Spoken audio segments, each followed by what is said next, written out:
here in 1801 and had Charles Bulfinch design this house for them as well. It's not just the kind of touristy highlights of Beacon Hill. People really seem to enjoy that it does give a little bit more background. We really try to give people an understanding of how the neighborhood came to be what it is today and how people preserve it as well. So it's what gives Beacon Hill its unique character. In 1910, William Sumner Appleton founded Historic New England, which was then called the Society for the Preservation of New England Antiquities. He had spent the previous few years actually getting involved with preserving some historic sites in the Boston area. And it came to his attention that there really wasn't an organization that was truly committing itself to doing that. And Appleton, who grew up on Beacon Hill in Boston, saw the city just dramatically changing around him. So buildings were being torn down, roads were being built, places that people had known were disappearing. And Appleton and his colleagues, who were the founders, really felt that there was value in saving the places that they remembered. So he formed with 18 colleagues, SPNEA, now Historic New England. They had $180 in membership dues in the bank at the time, and when you look back and realize that he was the country's first professional preservationist, and you look today, a century later, at what Historic New England is, it's really a fascinating story.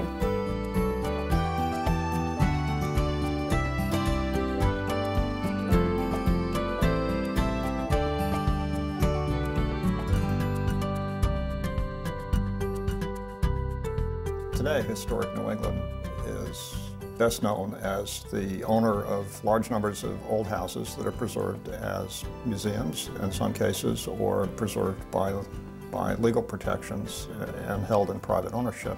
Out of our 36 historic house museums, they reside in 26 different communities, and none of those communities are the same. So we do offer a very wide program slate, from car shows to lawn concerts to behind-the-scenes house tours to a working farm that hosts a CSA, a community-supported agriculture.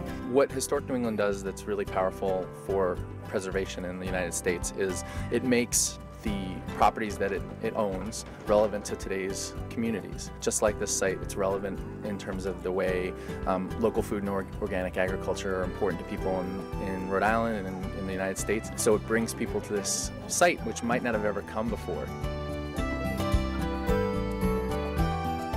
Well, the Watson Farm is a 265-acre farm that Thomas Carr Watson left to Historic New England in 1979 with the stipulation that it always be maintained as a working farm. When we came here in 1980, we were given the mission of working this farm in a sustainable manner and balance that with developing public access and public programs. So we're open for the public to come in and hike around and enjoy the property. And Historic New England has given us the opportunity to do that. I think that they had a lot of foresight to take farming into a part of their preservation ethic and embrace it, giving us the opportunity to serve as models.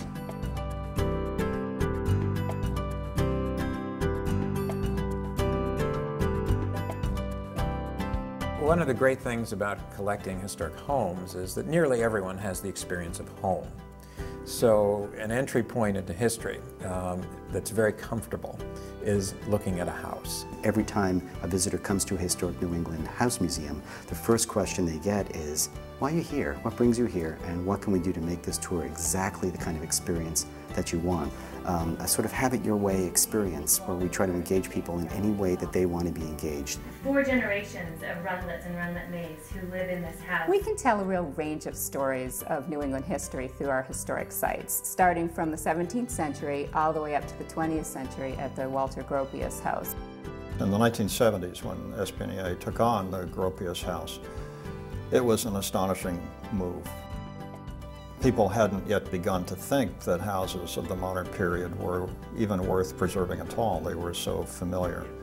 But that one was not quite the prototype, but it was certainly one of the most influential early modern houses. One can go to a number of museums and you see a wonderful object in a vitrine or a case, and it's really in isolation. You do have a label that explains it, but it's not the same as when you see it in a context. The collections tell the story of New Englanders at home, quite simply. It's everything from the brush that they used to brush their hair, to the bed that they slept in, to the curtains that they would close every single night. About half of them are in the house museums, and about half of them are in storage for future use. It's hard to imagine there are 1 million objects in the library and archives. We have architectural drawings, we have ephemera, we have books, we have a wide range of photographs. It's really there as a resource, and we have access through our collections database, and people can discover really a wealth of information. Since we have over 50,000 objects in storage, we want to, whenever possible, get these into the public consciousness. When one is creating an exhibit, you need the three-dimensional objects, but you need the support information. So right away, you've got a leg up in putting together an exhibit. I think it's a great exhibit because, you know, so many family memories and experiences revolve around the kitchen. You know, life was different then with a woman being in the kitchen all the time and cooking, and that's basically her only job, and how different it is now. You need some human interest stories.